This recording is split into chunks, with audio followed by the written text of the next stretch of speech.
우리나라 반려견 70% 이상에서 발생된다는 슬개골 탈구. 슬개골 탈구는 특히 말티즈, 토이푸들, 포메라니안 같은 소형견에서 많이 발생할 수 있어서 소형견을 키우는 견주의 경우 더욱 각별한 관찰과 주의가 필요하다고 하는데요. 사랑스러운 반려견의 삶의 질을 떨어뜨리는 슬개골 탈구는 무엇이고 어떻게 치료할 수 있을까요? 안녕하세요. 토크닥터팬 노소정입니다. 오늘은 수의사 유용 선생님과 함께 슬개골 탈구에 관한 이야기 나눠봅니다.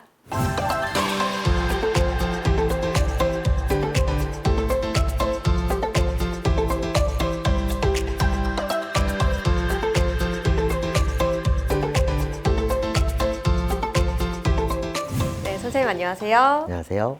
오늘 슬개골 탈구에 대해서 이야기 나눠볼 텐데 먼저 이 슬개골은 어느 부위에 있는지 또 역할은 어떤 걸 하고 있는지 궁금합니다. 네, 슬개골은 뒷다리의 허벅지뼈에 존재하는 종잡뼈인데요.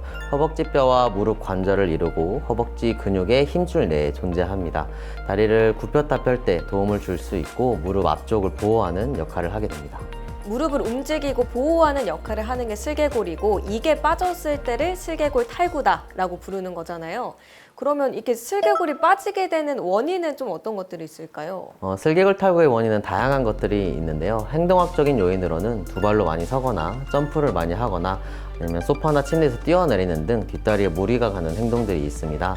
아직 성장이 끝나지 않은 어린 아이들이 이와 같은 행동을 보이게 되면 슬개골이 정위치에 위치하지 않게 되고 나이가 들었을 때 점차 슬개골 탈구가 심해지게 됩니다. 그리고 교통사고나 외상 등 무릎에 큰 충격이 있을 때도 슬개골 탈구가 발생할 수 있습니다. 그럼 슬개골 탈구가 진행됐을 때는 주로 어떤 증상이 나타나는 거죠? 슬개골 탈구에서 가장 흔하게 나타나는 증상은 절뚝거림입니다. 슬개골이 정위치에 위치하지 않기 때문에 관절을 움직일 때 불편함을 느낄 수 있는데요. 간헐적으로 탈구가 일어나는 아이들은 뼈끼리 부딪히는 통증 때문에 다리를 드는 경우도 있습니다. 하지만 슬개골 탈구가 심하게 진행된 경우에는 다리뼈에 변형이 일어나서 오히려 통증을 느끼지 않는 아이들도 있습니다. 또한 슬개골 탈구가 계속되면 관절염을 유발할 수 있는데요. 그로 인해 통증을 느끼게 되고 많이 움직이지 않으려 할 수 있고 만지면 통증을 느끼기도 합니다. 간헐적으로 일어날 수도 있고 심한 아이들도 있다고 하셨는데 그럼 이게 단계별로 치료 방법도 좀 다를까요? 네, 단계별로 치료 방법도 다릅니다. 슬개골은 일반적으로 총 4단계로 나눌 수 있는데요. 수의사마다 견해는 조금씩 다르지만 1단계는 정상적으로 슬개골이 위치하고 잘 빠지지 않습니다. 하지만 병원 검진을 받았을 때 슬개골 탈구를 유발시킬 수 있고 자연스럽게 정상 위치로 돌아갑니다. 이 단계에서는 치료가 필요하진 않습니다. 2단계는 슬개골이 조금 더 진행된 단계로 다리에 무리가 가는 행동들, 예를 들어서 미끄러지거나 뛰어내리거나 했을 때 탈구가 유발될 수 있고 걷거나 아니면 기지개를 펴거나 하면 정상적인 위치로 돌아가게 됩니다. 뼈끼리 부딪히는 통증이 심하면 수술적인 교정이 필요할 수 있지만 근육량을 늘려주면 완화될 수도 있는 단계입니다. 3단계는 슬개골이 좀 더 심하게 진행된 단계입니다. 정상적으로도 슬개골이 탈구되어 위치하고 병원에 내원했을 때 슬개골을 정위치에 위치시킬 수 있지만 조금이라도 걷거나 다리를 움직이면 다시 탈구가 일어나는 단계입니다. 뼈에 변형이 일어난 아이들은 통증을 느끼지는 않지만 십자인대 손상 방지와 관절염 예방을 위해서 수술이 추천됩니다. 4단계는 슬개골 탈구가 매우 심한 단계로 다리뼈의 변형이 일어납니다. 다리뼈는 3단계에서부터 천천히 변형이 일어나는데요. 4단계에서 다리뼈의 변형이 심하면 심한 오다리를 나타나게 됩니다. 이 아이들은 관절염도 심하고 다리뼈의 변형도 심하기 때문에 일반적인 방법으로 수술적인 치료가 어려울 수 있고 뼈의 기형을 교정해주는 수술이 필요할 수 있습니다. 이게 사람 같은 경우도 팔이 한번 빠진 다음에 또 빠지는 경우가 종종 있잖아요. 슬개골 탈구도 좀 수술을 하거나 치료를 해도 다시 탈구가 되는 경우도 있을까요? 네, 슬개골 탈구도 수술 후에 재발하는 경우가 있는데요. 단계가 높아진 상태에서 수술을 진행하게 되면 재발될 확률이 더 높은데요. 4단계에서 수술한 경우에는 재발률이 50%까지도 이른다는 연구 결과가 있습니다. 하지만 일반적으로 2단계에서 3단계 사이에 수술을 진행하는 경우가 많기 때문에 탈구가 많지는 않은데요. 그때 다리의 변형이 심하지 않다면 재탈구될 확률은 10% 미만이라고 알려져 있습니다. 하지만 수술 후에도 뒷다리에 무리가 가는 행동들을 자주 하다 보면 몇 년 후에도 재발할 수 있으니 주의해야 합니다. 네, 이번에는 실제 사연에서 솔루션을 찾아보는 시간입니다. 선생님께서는 사연을 들으시고 진단과 처방을 내려주시면 되겠습니다. 토닥토닥 솔루션 시작합니다. 네, 첫 번째는 어떤 친구인지 화면으로 만나보겠습니다.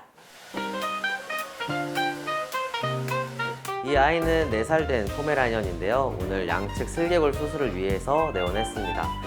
올 초부터 왼쪽 다리를 불편해하고 약간 바깥쪽으로 향하게 걷는다고 하여서 검사를 해보니 양측 슬개골 탈구가 3단계에 가까운 단계여서 수술적인 교정을 하기로 하였습니다. 네, 이어서 다음 사연입니다. 안녕하세요. 활발한 성격의 4살 포메리안을 키우고 있는데요. 워낙 뛰는 걸 좋아하고 공놀이도 좋아해요. 그래서인지 양쪽 뒷다리에 슬개골 탈구 3기 진단을 받았습니다. 수술을 해야 하는데 이런 경우 양쪽을 동시에 하는 게 좋은가요? 아니면 한쪽씩 따로 해야 할까요? 라는 사연인데요. 어떤 게 좋을까요, 선생님? 네, 이런 경우는 수의사마다 조금 다를 수 있는데요. 수술을 양쪽을 진행할지 한쪽씩 먼저 진행할지는 수의사의 선호도와 보호자분의 선택에 달려 있습니다. 만약 불편해하는 다리가 한쪽이라면 불편해하는 다리를 먼저 진행을 하고 추후에 수술을 진행을 해도 됩니다. 하지만 수술을 하고 나면 수술한 다리가 아파서 반대편 다리에 부담이 될 수 있습니다. 그렇다 보면 반대편 다리가 더 악화될 가능성이 있습니다. 그래서 저는 개인적으로는 양측의 수술을 선호하는 편입니다. 양측을 동시에 수술하면 마취 횟수가 줄어들고 회복 기간이 단축되고 재활도 동시에 진행할 수 있기 때문에 저는 보호자분들에게 양측 수술을 추천드리는 편입니다. 네, 다음 사연도 들어보겠습니다.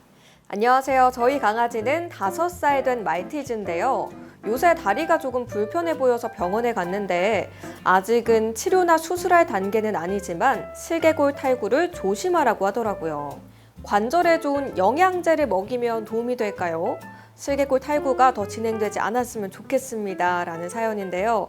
보호자분의 걱정이 느껴지는 사연이었는데 영양제 좀 도움이 될까요?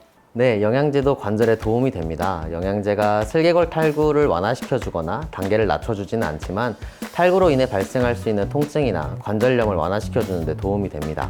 아무래도 통증이 감소되다 보면 다리를 더 잘 쓸 수 있는데요. 그러면 근육량이 증가하면서 슬개골이 더 안정되게 됩니다. 그리고 슬개골이 탈구되면서 발생하는 통증을 감소시켜주기 때문에 관절염의 예방에도 도움이 될 수 있다고 보시면 됩니다.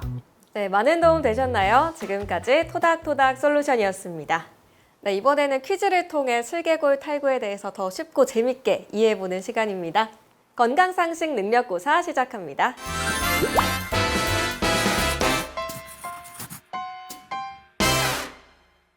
네, 선생님 첫 번째 문제 주시죠. 네, 첫 번째 문제입니다. 슬개골 탈구는 주로 앞다리에 발생한다. 그렇다면 O 아니면 X를 선택해 주세요. 저도 반려인으로서 또 주변에 많은 친구들 강아지들 소식을 들어보면 주로 뒷다리 수술을 많이 하더라고요. 그래서 저는 X를 선택하겠습니다. 네, 정답은 X입니다. 네. 슬개골은 뒷다리에 존재하는 종잡뼈인데요. 앞다리에는 존재하지 않습니다. 간혹 보호자분들께서 앞다리를 불편해할 때 슬개골에 이상이 있는 것 같다고 내원을 하시는데요. 사실 앞다리는 사람과 마찬가지로 어깨 관절, 팔꿈치 관절, 앞발목 관절이 이루어져 있기 때문에 별개의 질환으로 보시면 됩니다. 슬개골은 뒷다리에만 있는 뼈였군요. 네. 또 이렇게 새로운 지식을 얻어갑니다. 두 번째 문제 주시죠. 네, 다음 문제입니다. 슬개골 탈구 수술 후 무조건 운동을 피해야 한다. 그렇다면 O 아니면 X. 정답은 무엇일까요? 무조건이 조금 걸리긴 하는데 수술 직후에야 좀 조심은 해야겠지만 그래도 운동을 하면서 근육을 키우는 게 좀 도움이 되지 않을까 싶어서 X를 선택해 보겠습니다. 네, 맞습니다. 정답은 X입니다. 말씀하신 것처럼 수술 직후에는 뼈의 회복을 위해서 운동을 제한시켜주는 것이 좋은데요. 어느 정도 회복된 후에는 근육량의 증가를 위해서 꾸준히 운동을 시켜주시는 것이 중요합니다. 너무 운동을 하지 않게 되면 근육량이 감소되게 되고 슬개골이 제 위치에 위치하지 않고 다시 빠질 가능성이 높아집니다. 실제로 뼈가 모두 회복되었지만 아이가 아파할까봐 운동을 시키지 않아서 근육량이 매우 감소되어 오히려 다리를 잘 못 쓰는 경우가 있었습니다. 그렇기 때문에 뼈의 회복이 이루어진 후에는 적절한 운동을 통해서 근육량을 증가시켜 주는 것이 중요합니다. 시청자분들은 정답 많이 맞추셨나요? 지금까지 건강상식 능력고사였습니다.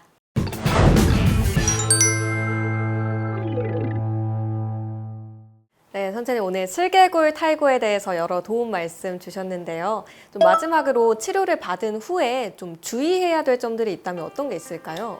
슬개골 치료를 받은 후에는 재발이나 다른 후유증이 나타나지 않도록 잘 관리해 주시는 것이 중요합니다.